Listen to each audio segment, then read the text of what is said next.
ସୁନେଲି ସୁନେଲି ଖରା ତ ମୁହଁ ସାରା କେବେ ଦିଶୁ ଗୋଲାପି ତୁ କେବେ ଦିଶୁ ଗୋରା ଏ ଗୀତ ମନେ ପଡୁଛି ନା ମାନେ ଯୋଉ ପ୍ରକାର ସୁନ୍ଦର ଖରା ହଉଛି।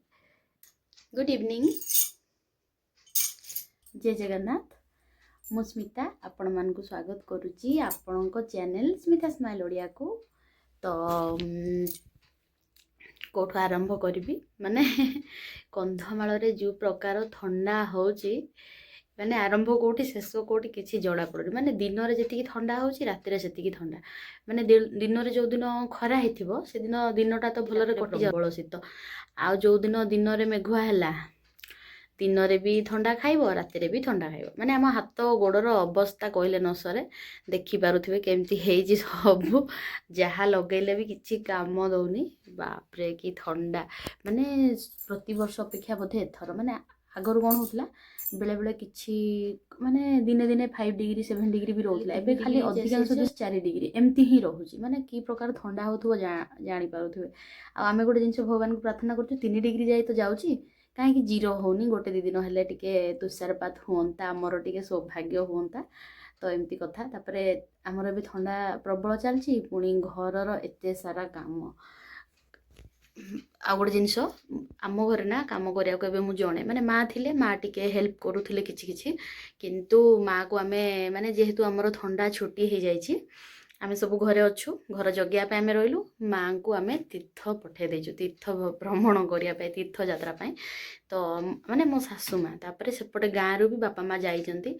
ତ ସେଥିପାଇଁ କାମ ବି ଟିକେ ବଢ଼ିଯାଉଛି। ଆଉ 2ଟା ଝିଅ ମୋର ଯେହେତୁ ଏତେ ଦୁଷ୍ଟ, ଘର ଦ୍ୱାର ସବୁ ଧ୍ୱଂସ କରିଦେଉଛନ୍ତି, ମୁଁ ଜଣେ କରି କରି ଥକି ଯାଉଛି। ଆଉ ଭିଡ଼ିଓ ବି ଟିକେ ଭଲସେ କିଛି ବନେଇ ପାରୁନି। ଭାବୁଛି ଏବେ ଦିନେ 2 ଦିନ ପରେ ଆପଣମାନଙ୍କୁ କିଛି କନ୍ଧମାଳର ପ୍ଲେସ୍ ଦେଖେଇବି। ଶୀତରେ ମୁଁ ଆପଣମାନଙ୍କୁ ନେଇକି ଯିବି, କୁଆଡ଼େ କୁଆଡ଼େ ବୁଲେଇବି, ଆପଣମାନଙ୍କୁ ସେୟାର କରିବି।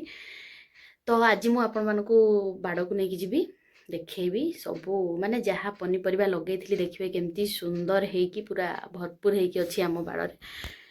ତାକୁ ପୁଣି କାଲି ହାର୍ଭେଷ୍ଟିଂ କରିବା, ମାନେ ଯେତେବେଳେ ଖାଇବା ସେତେବେଳେ ହାର୍ଭେଷ୍ଟିଂ କରିବା। ଆଜି ହାର୍ଭେଷ୍ଟିଂ କରିହେବନି, ମୁଁ କାଲି ହାର୍ଭେଷ୍ଟିଂ କରିକି ଦେଖେଇବି। ଆଜି ଖାଲି ମୁଁ ଦେଖେଇବି ସବୁ ପୁରା କେମିତି ବାଡ଼ ପୁରା ପରିପୂର୍ଣ୍ଣ ହେଇକି ଅଛି। ମାନେ ଯେଉଁ ଟିକେ ଟିକେ ଆମେ ପରିଶ୍ରମ କରିଥାଉ, ସେ ପରିଶ୍ରମର ଫଳ କେତେ ମିଠା ସେଟା ମୁଁ ଦେଖେଇବି ଆପଣମାନଙ୍କୁ। ଆଉ ସବୁ ଆମର ଯେତିକି ବି ଗଛ ଅଛି ସବୁଥିରେ ଆମେ ଟିକେ ଟିକେ ଫଳ ଛାଡ଼ୁଛୁ। ମାନେ ଯେଉଁଟା ରହିଲା ଭଳିଆ ଜିନିଷ, ଏମିତି ଏବେ ଯେମିତି ଶାଗଟା ତ ରହିବ, କିନ୍ତୁ ମୁଁ ଯେଉଁ ଅରେଞ୍ଜ ଫଳ ଥିଲା ସେଇଟା ଛାଡ଼ିଛି। ବରକୋଳି ଅଛି ଗଛରେ, କାହା ପାଇଁ ଅଛି ସେଇଟା ମୁଁ ଆପଣମାନଙ୍କୁ ପରେ ସେୟାର କରିବି, କିନ୍ତୁ ଗଛରେ ସବୁ ଟିକେ ଟିକେ ଅଛି। ତ ଚାଲନ୍ତୁ ମୁଁ ବାଡ଼କୁ ନେଇକି ଆପଣମାନଙ୍କୁ ଦେଖେଇବି। ବହୁତ ମାନେ ଶୀତକୁ ଆମ ବାଡ଼ରେ ବୁଲିଲେ ମାନେ ଶୀତଟା ଟିକେ ଆମେ ଭୁଲି ଯାଉଛୁ କିଛି ସମୟ ପାଇଁ, ମାନେ ସେଇଥିରେ ମଗ୍ନ ହେଇଯାଉଛୁ। ତ ଚାଲନ୍ତୁ ଦେଖିବା, ଯିବା ବାଡ଼କୁ। ତ ଏଇଟା ନା ସେବତୀ, ମାନେ ମୁଁ ସେବତୀରୁ ଆରମ୍ଭ କରୁଛି ଆପଣମାନଙ୍କୁ ଦେଖେଇବାକୁ। ତ ମାନେ ଯେତିକି ସବୁ ସେବତୀ ଗୁଡ଼ାକ ଲଗେଇଥିଲି, ମାନେ ମୁଁ ଗଛ ଚିହ୍ନି ପାରିଲିନି, ତାକୁ ପୁଣି ନେକ୍ସଟ ଜାଗାରେ ତାକୁ ଯଦି ଚାରା କରିଥାନ୍ତି ଗଛ ପୁରା ବୁଦା ହେଇକି ଆହୁରି ଭଲ ଫୁଟିଥାନ୍ତା। ଚିହ୍ନି ପାରିଲିନି, ସବୁ ମିଶିଗଲା। ତ ଏଠି ସବୁ ଫୁଟିଛି, ମାନେ ଏଠି 3ଟା କଲର୍ ଅଛି। ଏଇଟା ନା ଆମର ବହୁତ ଫୁଟୁଥିଲା, ଏତେ ବହୁତ ଯେ ତା ପତ୍ର ଦିଶୁନଥିଲା। ତାକୁ ଚାରା କଲିନି ବୋଲି ତାର ଅବସ୍ଥା ଏଇଟା। ଆଉ ଏଇଟା ହେଉଛି ଗେଣ୍ଡୁ, ଯେଉଁଟାକି ମୁଁ ମାତ୍ର 3ଟା ଆଣିଥିଲି, ଗୋଟେ ଗଛ ମରିଗଲା, ଆଉ 2ଟା ଅଛି। ତ ଗୋଟେ ଗୋଟେ 10 ଟଙ୍କା ଲେଖା। ଆଉ ଏଇଟା ହେଉଛି ଚଟନି, ଆମର କ'ଣ କୁହନ୍ତି ଅଜୱାଇନର। ତ ସେଇଟା ଆମର କାଲି ପହରଦିନକୁ ବହୁତ ସାରା ଚଟନି ହେବ। ପୋଦିନା ସେଇଠି ଥିଲା। ଆଉ ଏଇଟା ଆଉ ଗୋଟେ ସେବତୀ, ଯେଉଁଟାକି ରେଡ଼୍ ହେବ। ଆଉ ଏଗୁଡ଼ାକ କ'ଣ କଲର୍ ହେବ ମୁଁ ଜାଣିନି। ତ ଏମିତି ସବୁ ଅଛି। ଆଉ ଏଇଟା ବି ଗୋଟେ, ମାନେ ସବୁ ଟିକେ ଟିକେ ଡିଫରେନ୍ସ ଅଛି କଲର୍ ଗୁଡ଼ାକ। ଆଉ ଏଇଟା ଦେଖନ୍ତୁ, ୟା ନାଁ ମୁଁ ଜାଣିନି, କିନ୍ତୁ ଆଣିଛି, ମୋତେ ଭଲ ଲାଗିଲା, ଧରିକି ଆସିଛି। ଆଉ ତ ଥଣ୍ଡାକୁ ତ ଜାଣିଥିବେ ସବୁ ଗଛରେ ଯାହା ବି ଟିକେ ଟିକେ ଫୁଲ ରହିବ। ଆମର ଗୋଲାପ ପୁରା ଶେଷ ହେଇଯାଇଛି, ମୁଁ ସେପଟୁ ବି ନେବି। ୟାକୁ ନିମ୍ପାଞ୍ଜିଆ ନା କ'ଣ କୁହନ୍ତି। ୟାର ବି 3-4ଟା କଲର୍ ଅଛି। ଏବେ ତ ମାତ୍ର 2ଟା ଫୁଟିଛି। ରେଡ଼୍ର ଅଛି କି ନାହିଁ ବି ଜାଣିପାରୁନି, ମାନେ ଏଇଟା ମଞ୍ଜି ପଡ଼ି ପଡ଼ି ତା ମନକୁ ଉଠୁଛି। ଆଉ ସେଠି ଯେଉଁ ପୁଆଳ ଥୁଆ ହେଇଥିଲା ନା, ସେଇଟା ମୋର ଛତୁ ଚାଷ ଚାଲିଛି, ସେଇଟା ମୁଁ ପୁଣି କେତେବେଳେ ଆପଣମାନଙ୍କୁ ସେୟାର କରିବି। ତ ଖରା ଦେଖୁଛନ୍ତି ନା, ଏଇ ଖରା ପାଇଁ ମୁଁ ମାନେ ଖାଲି ମୋର ସେଇ ଯେଉଁ ତୋ ଆଖି ମୋ ଆଇନା ଗୀତଟା ମନେ ପଡ଼ୁଛି। ତ ସେଇଟା ଗାଇ ଗାଇ ମୁଁ ବୁଲୁଥିଲି। ଆଉ ଏଇଟା ଦେଖନ୍ତୁ, କେତେ ବଡ଼ ରୋଜ୍ ହେଇଛି, ଗୋଟେ ଝଡ଼ି ଯାଇଛି ଆଉ ଗୋଟେ ଗଛରେ ହିଁ ଲାଗିଛି, କାଲି ବୋଧେ ଝଡ଼ିଯିବ। ଆଉ ଯାହା ହାର୍ଭେଷ୍ଟିଂ ମାନେ କାଲି ମୁଁ କରିକି ଆପଣମାନଙ୍କୁ ଦେଖେଇବି।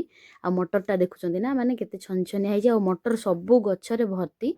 ଆଉ ଏଇଟା ତ ମାନେ ଲେଭେଲ୍ ପୁରା କ୍ରସ୍ କରିଯାଇଛି, ହାଇ ଲେଭେଲ୍ର ଅଛି।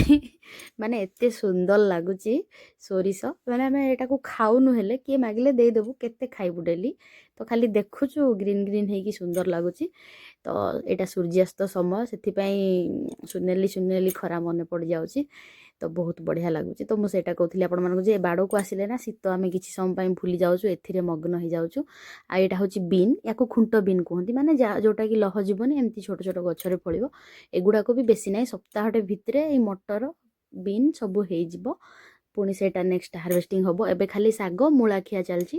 ଆଉ ମୂଳା ଦେଖନ୍ତୁ, ମୂଳା ନା ସବୁ ଗଛରେ ପୁରା ଅଛି, କିଛି ବଡ଼ ବଡ଼ ବାହାରିଥିଲା ଯେଉଁଟାକି ମୁଁ ତୋଳିଛି ଆପଣମାନଙ୍କୁ ଦେଖେଇବି। ଆଉ ଅଳ୍ପ ବରକୋଳି ଗଛରେ ଛଡ଼ା ହେଇଛି, ବେଶୀ ନାହିଁ, 10-12ଟା ହେବ। ମୋର କିଛି ସ୍ପେଶିଆଲ ପର୍ସନ୍ ପାଇଁ ଅଛି ସେଇଟା। ଆଉ ଏଇଟା ହେଉଛି ସୁଇଟ୍ କର୍ନ। ମୁଁ ଭିଡ଼ିଓ ଏଥିପାଇଁ ସ୍ପିଡ୍ କରିଛି ଯେ ଏଠି ନା ବଡ଼ ଦିନ ପାଇଁ ସବୁ ମ୍ୟୁଜିକ୍ ଲାଗିଛି, ତ କପିରାଇଟ୍ ପଳେଇ ଆସିବ, ସେଥିପାଇଁ ମୁଁ ଭିଡ଼ିଓ ପୁରା ସ୍ପିଡ୍ କରିଦେଇକି ଆପଣମାନଙ୍କୁ ସେୟାର କରୁଛି। ଆଉ ଏଇଟା ହେଉଛି ଶଙ୍ଖ ସାରୁ, ବହୁତ ସାରା, ମାନେ ସେଇଟା ମୁଁ କେତେ ଖାଇବି, ଘାଣ୍ଟରେ ଖାଲି ପକଉଛି, ଆଉ ବେଳେବେଳେ ଗୋଲ ଗୋଲ କରିକି ପିଠଉ ଭଜା କରୁଛି। ତ ସେଇଟା ଥୁଆ ହେଇଛି, କି ଆସିଲେ ଯଦି ନେବେ ତ ଖୋଳିକି ଦେଇଦେବି। ଆମର 1-2ଟା ମାତ୍ର ରନ୍ଧା ହେବ ଘରକୁ, ଯଦି ନହେଲେ ଗାଁକୁ ପଠାଇଦେବି। ଆଉ ଏଥି ରହିଲା ଟିକେ ଅରେଞ୍ଜ, ଯେଉଁଟାକି ମୁଁ ରଖିଛି। ତ ଆପଣମାନଙ୍କୁ କେମିତି ଲାଗିଲା ଆମର ଗାର୍ଡ଼େନଟା ମୋତେ କହିବେ। ମୁଁ ସ୍ପିଡ୍ ଦେଖେଇଦେଲି ଏଥିପାଇଁ ଯେ ଏଠି ଯେଉଁ ପ୍ରକାର ଭୟଙ୍କର ମ୍ୟୁଜିକ୍ ଚାଲିଛି, ମୋ କିଛି ରହିବନି ଆଉ। ତ ଏଠି ଖରାରେ ଲୁଗା ଶୁଖା ହେଇଥିଲା, ତାକୁ ଧରିକି ମୁଁ ଘରକୁ ଯାଉଛି। ଆଉ ନେକ୍ସଟ ଆପଣମାନଙ୍କୁ ମୁଁ ଛତୁ ଚାଷ କରିଛି, ଆପଣମାନଙ୍କୁ ଦେଖେଇବି। ଛତୁ ହେଇନି, ମାନେ ତାର ପ୍ରୋସେସିଂଟା କେମିତି ଷ୍ଟେପ୍ ବାଇ ଷ୍ଟେପ୍ ଆପଣମାନଙ୍କୁ ମୁଁ ସେୟାର କରିବି। ତ ଦେଖନ୍ତୁ କେତେ ସୁନ୍ଦର ଲାଗୁଛି, ତ କଲର୍ ଗୁଡ଼ାକ। ତ ମୋ ଫୋନ୍ ଟିକେ ଠିକ୍ ନାହିଁ, ସେଥିପାଇଁ ଭିଡ଼ିଓ ଟିକେ ଗଡ଼ବଡ଼ ହେଉଛି। ତ କେମିତି ଲାଗିଲା ମୋତେ ନିହାତି ଜଣେଇବେ।